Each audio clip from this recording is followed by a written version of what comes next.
Now that you have set up your autoresponder system, you can set up your web forms. In other words, web forms are forms that allow you to collect people's emails and their names and get them onto your email list. Now, keep in mind that a lot of you may not need to do this, especially if you're using a landing page creation system like Leadpages or something else that connects to GetResponse or your autoresponder system through API. If you're doing it that way, you're not going to really need to know how to do this. You only need to know how to do this if you're not using those systems. Now, at the same time, if you don't know how to do this and you've never done this before, I would highly recommend that you actually watch this video so that you have a better understanding of how things work, because there will come a time where you may need to set this up. So with that said, let's jump on over to getresponse.com and I'm going to show you how to set up a web form. Okay, so to create a form, all you need to do is go to this forms and surveys. So click on this and you're going to see manage forms. Next thing is click on create form. And then of course you'll have the ability to create a form. So you can either use the list builder wizard, as you can see here. So this is a variety of different forms. You can create newsletter signups, free course signups, different types of purposes too, like leave feedback forms, Facebook forms, blank forms, order forms, and more. So it's not just web forms, there are all sorts of different forms. But for this purpose today, and in this particular video, we're going to focus on sign up forms. So we're going to click on newsletter sign up. And even though this information has like nonprofit organization, it doesn't necessarily mean that you have to use that logo. As long as you see something that you like, you can pick it and you can change the graphics, you can change the background, and of course you can change the text. So if we scroll down and we find something that maybe fits our design of our website in our landing page, let's do something like this. Use this template.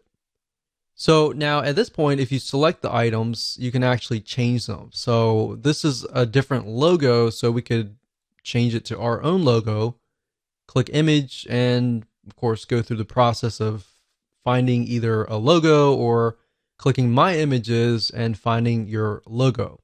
Now, for the sake of simplicity, I try to keep my web forms very simplistic.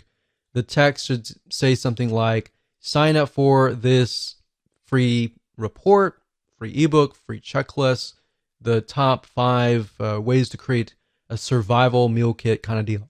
You have to tell people what exactly that they are getting so that they kind of can visualize what they're going to get on the other side. So keep it simple, straightforward, to the point.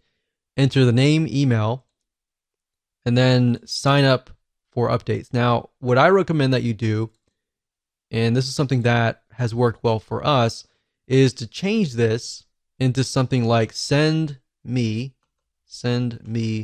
the report. So that way, psychologically, when they click on that, they're thinking, oh, I want you to send me the report, right? If you just have a submit button and that's it, in reality, your conversions are not going to be as high because it doesn't really tell people what they get. So this tells people what they get, but this tells people that, okay, they're definitely going to get something. So send me the report, send me the checklist, send me the report to my email. So that way, the next step in their mind, psychologically, they're waiting to receive an email, right? Now, you can test this out. If you only want to collect emails only, you could remove the name here. But if you do that, just keep in mind that when you customize your emails and you personalize them, you can't say, hey, first name, because you don't have their name. So going through here, these are just elements that you can add. And of course, you have the layout and the style. You can change the design, the color, and all of that. When you're done, you click on Save and Publish. And there we go. So we're almost done. And now there are several different options that you have. You can say, I will install the form myself, and it'll give you a script code. So this is JavaScript. You can click copy. And then, of course, you can add that to your landing page, you can add that to your blog. Now, like I said, if you're using lead pages, then you're never really going to have to even go through this process. This process really is only for if you are posting this directly to your blog or anywhere else. You can also say GetResponse will host my form.